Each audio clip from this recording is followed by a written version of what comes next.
President Donald Trump threatened to impose another round of tariffs on China and warned that Chinese meddling in U.S. politics is a bigger problem than Russian involvement in the 2016 election.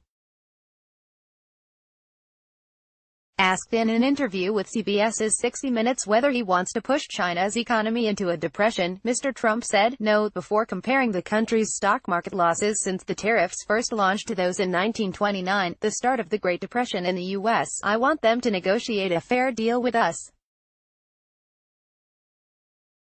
I want them to open their markets like our markets are open," Mr. Trump said in the interview that aired Sunday, while adding that more tariffs might be in the mix.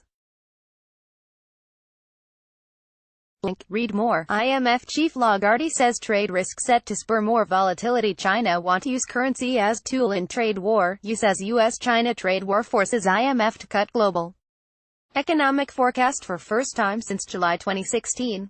So far, the U.S. has imposed 3 rounds of tariffs on Chinese imports totaling $250 billion, prompting China to retaliate against U.S. products.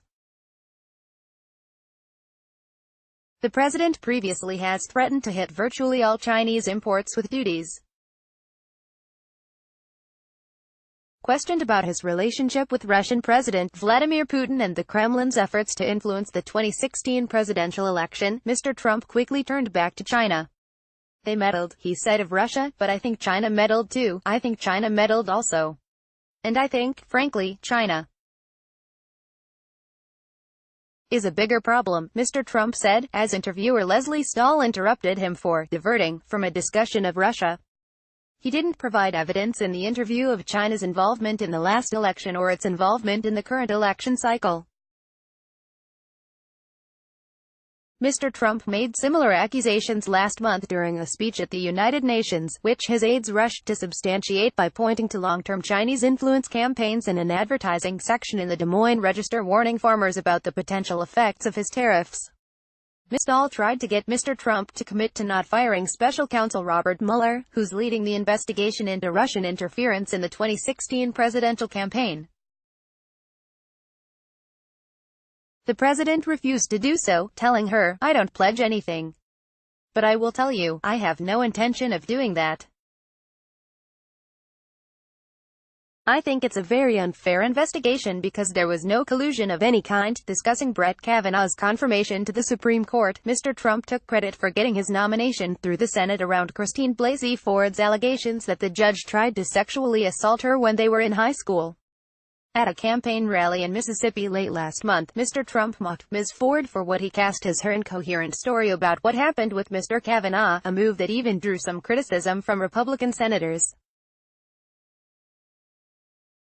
Mr. Trump didn't express regret. "Had I not made that speech, we would not have won. I was just saying she didn't seem to know anything," he told Ms. Stahl. Ms. Ford was treated with great respect, including by him, Mr. Trump said. The president left the door open to reviving a much-criticized practice of separating migrant parents and their children at the Mexican border, something the Washington Post reported last week was under consideration within the administration. "There have to be consequences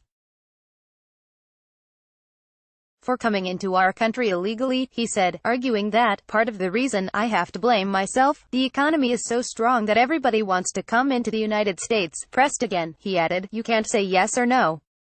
What I can say is this: there are consequences from coming into a country, namely our country, illegally.